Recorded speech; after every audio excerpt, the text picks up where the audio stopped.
तो मियाँ आपकी जो फरमाइश थी पेश कर दूं, मगर मुझे इजाजत चाहिए तमाम मुक्तदियों की भी जो इक्तिदा कर रहे हैं। इजाजत है, वक्त थोड़ा ज्यादा आगे पीछे हो जाए चलेगा ना। वैसे जिनके लिए पैदा हुए उन्हीं को तो वक्त दे रहे हैं भाई, जिनके लिए आए हैं उन्हीं को वक्त नहीं देंगे तो फिर तुम्हारा आना बेकार है। तो फिर अल्लाह घर में जितनी देर रहोगे उतनी देर बरकत हसनात सब यहाँ मिलता रहेगा। तो बात भी हो, नात भी हो, बरकत भी हो, हसनात भी हो, और ये सब समेट कर ले आइए ताकि अच्छी आपकी हयात भी हो। तो आइए, इससे पहले कि मैं मतलब पेश करूं, जश्न सैयद में जो मैं कुछ शेर पढ़ पाया था उसी की फरमाइश हुई है। पूरी तवज्जो सुनिएगा, जिंदगी के साथ सुनिएगा ताकि लगे जिंदा लोग के सामने पेश कर रहा हूं, क्योंकि मुर्दगी के साथ सुनोगे तो फातिहा पढ़ के मुर्दों के सामने फातिहा पढ़ा, नात नहीं। तो मैं फातिहा पढ़ूं या नात पढ़ूं, फैसला आपके पर है। ठीक है, ठीक है, ठीक है। मतलब देखिएगा, नूरो नूरो निकहत से भरा, नूरो निकहत से भरा चेहरा नजर आने लगा,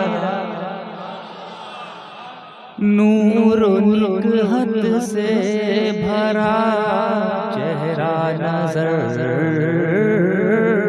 आने लगा, नूरो निकहत से भरा चेहरा नजर आने लगा, नूरो निकहत से भरा चेहरा नजर आने लगा, शक्ल मुर्शिद में मुझे, शक्ल मुर्शिद में मुझे तैबा नजर आने लगा, शक्ल मुर्शिद में मुझे तैबा नजर आने लगा। और इसे देखिए अपने अपने शेख को ज़हन में रखते हुए एक खानकाही शेर कहने की कोशिश की, खानकाह में क्या किया जाता था और क्या हो जाने के बाद क्या मामला बन जाता। ये दो मिसरे पेश किया है। खानकाह में आते हैं, फिर वहाँ पे क्या होता है और फिर क्या बन जाता। दो मिसरे ये वो आशिक कह रहा है कि शेख की नजरों से जिस दम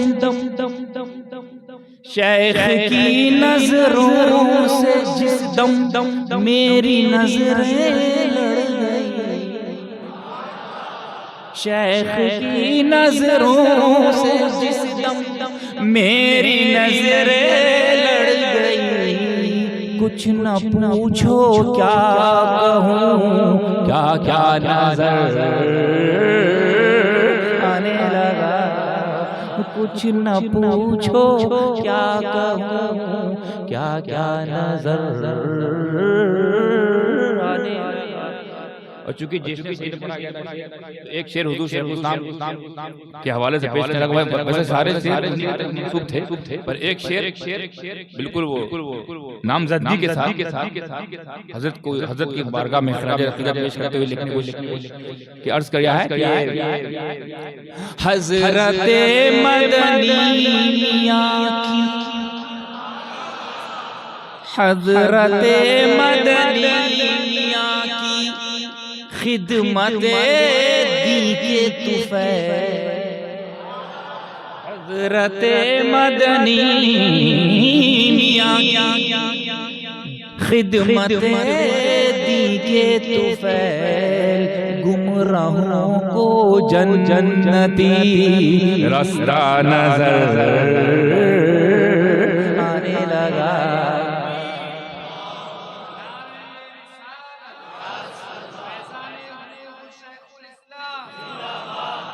गुमराहों को जन्नती रास्ता नजर आने लगा। और जिस शेर को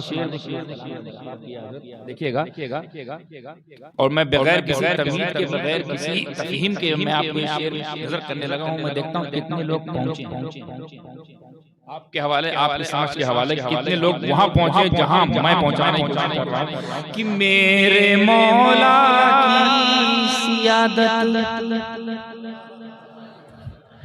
मेरे मौला की सियादत पर हरफ रखता है जो, मेरे मौला की सियादत पर हरफ रखता है जो, मुझको उस बदबख्त का शजरा नजर।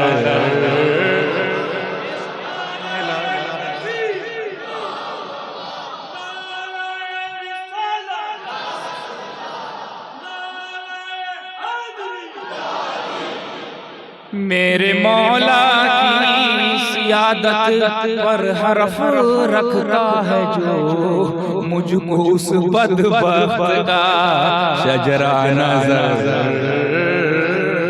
आने लगा, मुझको उस बदबख्त का शजरा नजर। और इश्क में डूब कर, बल्कि मैं कहता हूँ अपने ख्याल को बावजू कर लो, क्योंकि ऐसी जात का जिक्र होने जा रहा है, ख्याल भी बावजू है और नजर झुकी रहे।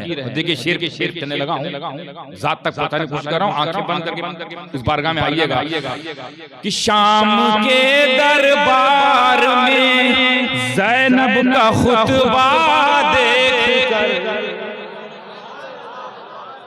शाम के दरबार में ज़ैनब का खुतबा देखकर, हैदरे कर्रार का लहजा नजर आने लगा, हैदरे कर्रार का लहजा नजर आने लगा।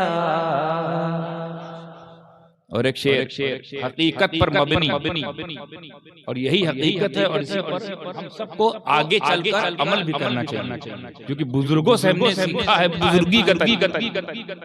ये बुजुर्ग कैसे बने, कोई तरीका था ना, वो तरीका पेश करने लगा हूं। और शेर देखिए बड़ी सच्चाई के साथ कह रहा हूं, ईमानदारी के साथ और जिम्मेदारी के साथ प्लस वफादारी के साथ, गद्दारी नहीं। देखिएगा शेर का शेर कि जिस इमाम अहमद रजा की धूम है चारों तरफ, मैं चाहता हूं कि थोड़ा ज़हन करीब करें कि जिस इमाम अहमद रजा की धूम है चारों तरफ, वो भी अहले बैत का मंगता नजर, वो भी अहले का मंगता नजर आने लगा, नूर निकहत से भरा चेहरा नजर आने लगा। और एक हुस्न मतलब शेर था, जो हुस्न मतलब उसे कहते हैं जो मतले के बाद उसी से मिलता हुआ शेर हो, हुस्न मतलब कहते हैं। वो भी पेश करने लगा हूँ आखिरी शेर की सूरत में। देखिए ये क़यामत तक के लिए ये शेर क़यामत तक के लिए ये उसूल बना दिया गया, दे रहा हूँ क़यामत तक के लिए, अल्लाह का दिल में उतर जाए कि नूर निकहत से भरा चेहरा नजर आने लगा, जब नबी के दीन पर, जब नबी के दीन पर खतरा नजर आने लगा। ये सुबह क़यामत तक के, जब नबी के दीन पर खतरा नजर आने लगा, हैदरे कर्रार का बेटा नजर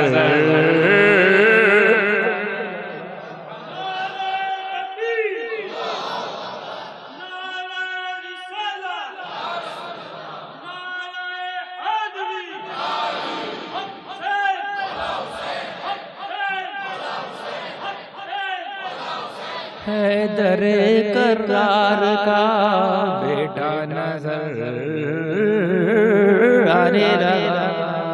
हालांकि इसमें 2-3 शेर और भी पता नहीं आप उसके मफहूम तक पहुंचेंगे कि नहीं पहुंचेंगे, कि अहले इल्म तो जानते हैं ये वाक़या, पता नहीं आपके इल्म है कि नहीं है। अशरफी आला हजरत से एक मरतबा हजरत ताजुल फहूल बदायूनी रहमतुल्लाह अलैह की मुलाकात हुई थी अजमेर में। तो ताजुल फहूल बदायूनी रहमतुल्लाह अलैह, जिनका नाम सैयद अब्दुल कादिर बदायूनी है, वो अशरफी आला हजरत के कदमों में ये कहते हुए गिर गए कि गौसे पाक आ गए।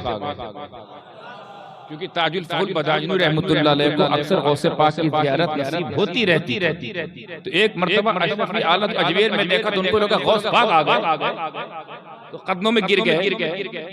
हालांकि इसके एवज में अशरफी मैंने उनको उठाया गया, सरकार क्या कर रहे हैं, मैं कोई गौसे आजम नहीं, मैं तो खुद गुलाम गौसे आजम हूं, औलादे गौसे आजम, मैं गौसे आजम नहीं। तो फिर उनका होश ठिकाने आया, ठिकाने से हो रहा होश में उनका होश को जब होश आया तो फिर आप अच्छा मुझे लगा कि गौस पाक अब पता चला हम शबीह गौसे आजम आम लोगों ने नहीं, उन्होंने कहा है जो गौसे आजम को देख के बोल रहे हैं ये हम शबीह गौसे आजम, वलियों ने उन्हें हम शबीह गौसे आजम। अब ये जहन में आ गया। अब इसी को 2 मिसरों की रोया कि अशरफी को देख कर कहने लगे ताजुल फहूल, अशरफी को देख कर कहने लगे ताजुल फहूल, हू बहू अब गौस का चेहरा नजर आने लगा, अब गौस का चेहरा नजर आने लगा। हुजूर पता नहीं आप लोगों ने सुना, एक मिसरा है, कुछ मिसरे मैंने एक मिसरा लगाया है। उनका मिसरा वो था सरकार शेखुल इस्लाम का, वो रियाज़े बरज़ख़े कुबरा नजर आने। हजरत का मिसरा भाई साहब बहुत बड़ा मिसरा है, आप लोगों को बाउंस हो जाएगा और बाउंस हो गया वो रियाज़े बरज़ख़े कुबरा नजर आने लगा। खबर पड़ी मतलब कुल मिला के अल मुख्तसर ये कहना चाह रहे हैं कि हुजूर शेखुल इस्लाम फरमाते हैं कि सरकार का वो जो सरकार का जो मकाम है, सरकार के जो दर्जे हैं, तो वो मुझे नजर आने लगा। मतलब वो रियाज़े बरज़ख़े कुबरा, सबसे बड़ी बरज़ख़ नजर आने, उसकी कियारी उसका चमन नजर आने लगा, यानी मुस्तफा का जो चमन है और कुबरा कबीर बड़ा चमन वो नजर आने लगा। यानी मुस्तफा सल्लल्लाहु अलैहि वसल्लम का मकाम तो कोई समझ नहीं सकता, जिसको जिस हद तक समझ में आया उनको वो नजर आने लगा, उनको वो नजर आने लगा। तो इस पे बहुत सारे शायर ने एक मिसरा लगाया है, एक मिसरा मैंने भी वो रियाज़े बरज़ख़े कुबरा नजर आने लगा, ये जहन में है। अब देखिए मैंने इसमें जोड़ा बाबू देखिएगा क्या कहने की कोशिश की, बड़ी हिम्मत से मैंने काम लिया कि मैं इस मिसरे को मैं कैसे इसका हक कैसे अदा करूं, हालांकि नहीं कर सकता, इसको निभाऊं कैसे, तो निभाने की कोशिश की है कि वो रियाज़े बरज़ख़े कुबरा नजर आने लगा। कैसे? तो देखिए ऐसे कि बैठे बैठे शाह सिमना के सखी दरबार से, बैठे बैठे शाह सिमना के सखी दरबार से, वो रियाज़े बरज़ख़े नजर आने लगा, वो रियाज़े बरज़ख़े कुबरा नजर। मक्ता अच्छा ये मक्ता भी है और हमारी तरफ से आप लोगों को पैगाम भी है, और ये वो पैगाम है जिसका नतीजा ये निकलता है कि हमें आप कुछ भी बोलो, हम लोगों को कुछ भी बोलो ठेंगा हमें कोई फर्क नहीं पड़ता। क्यों? ये मिसरा सुनिए क्यों हदीस की तर्जुमानी करने की कोशिश की इस मिसरे में, हदीस से नतीजा अखज़ किया। वो हदीस बड़े मशहूर है ना, अबू जहल आया बोला ऐ मोहम्मद, फिर अबू बकर आया बोला या रसूल अल्लाह आपसे खूबसूरत मैंने किसी को नहीं पाया, और दोनों को रसूल ने कहा कि तुम भी सही कह रहे हो। सहाबा पूछे या रसूल अल्लाह दोनों कैसे हो जाएंगे, वो कह रहा है सूरत, फरमाया मैं आईना हूं, जो होगा उसको वही देखो। बात समझ में आ गई, इसलिए ठेंगा हमको कोई असर नहीं पड़ता। क्यों?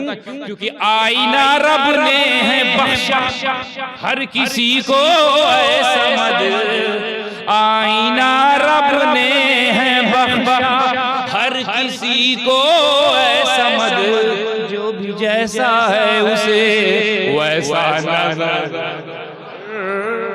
आने लगा, जो जैसा है उसे वैसा नजर